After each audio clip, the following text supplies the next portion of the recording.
শাবনা, একটু কাছে এসো। না থাক, আমি ঠিক আছি।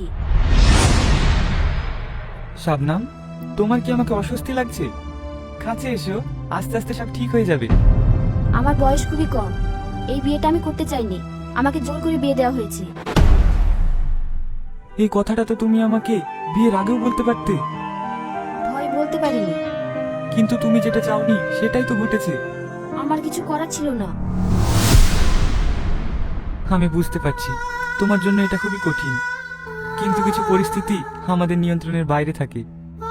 মা বাবাকে কিছু বলার আগে সবকিছু যেন কেমন উলটপালট হয়ে গেল। আমি বুঝতে পারছি তোমার মনের অবস্থা, কিন্তু তোমার মনে যদি কোনো প্রশ্ন থাকে বা আমাকে পছন্দ না হয়, তুমি সোজাসুজি বলতে পারো। না মানে, দেখো, মনে কোনো সংকোচ রেখো না। আমরা একে অপরকে বোঝার চেষ্টা করি, তাহলে সব ঠিক হয়ে যাবে। আমার এখন খুব কষ্ট হচ্ছে। কেন যে ইচ্ছের বিরুদ্ধে বিয়ের পিড়িতে বসলাম। আমার তোমাকে অনেক কিছু বলার আছে শাবনাম। যদি তুমি আমাকে বিশ্বাস করো, আমি তোমাকে কোনোভাবেই কষ্ট দেব না। তবে আমি কি তোমাকে বিশ্বাস করতে পারবো? সময় তোমাকে উত্তর দেবে। তবে শোনো, এখন আমাকে একা থাকতে দাও, আমার কাছে আসার চেষ্টা করো না। আজকে আমাদের বাসর রাত, এতদিন পরে বিয়ে করলাম, একটু তো কাছে আসো। না, আমাকে বেশি জোর করবে না, বেশি জোর করলে এখানেই সব শেষ হয়ে যাবে।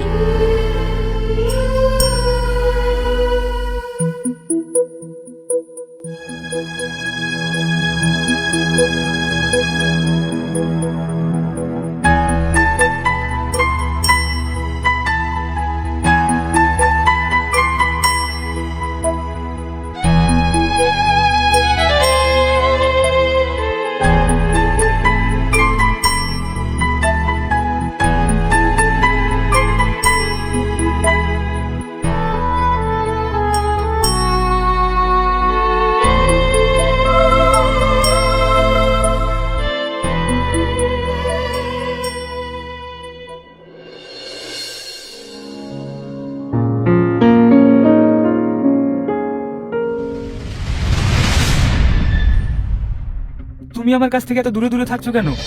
তুমি কি আমার সাথে থাকতে চাও না? সেরকম কিছু না, আমি এইভাবে জীবন কাটানোর জন্য প্রস্তুত নই। তুমি কি আমাকে পছন্দ করো না? এটা পছন্দ অপছন্দের বিষয় নয়, আর আমাদের পরিচয়টা বেশি দিনের না। আর আমার স্বামী স্ত্রীর সম্পর্কে কোনো ধারণা নেই। বিয়ের আগে কোনো ছেলে মেয়েরই স্বামী স্ত্রীর সম্পর্কে ধারণা থাকে না, সকলে সময়ের সঙ্গে বুঝে যায়। আমি বুঝবো না। তুমি কি বলছো শাবনাম? আমি শুধু তোমার পাশে থাকতে চাই। একটু ভালোবাসো, একটু ভালোবাসলে কি দোষ? কিন্তু আমি এটা চাই না।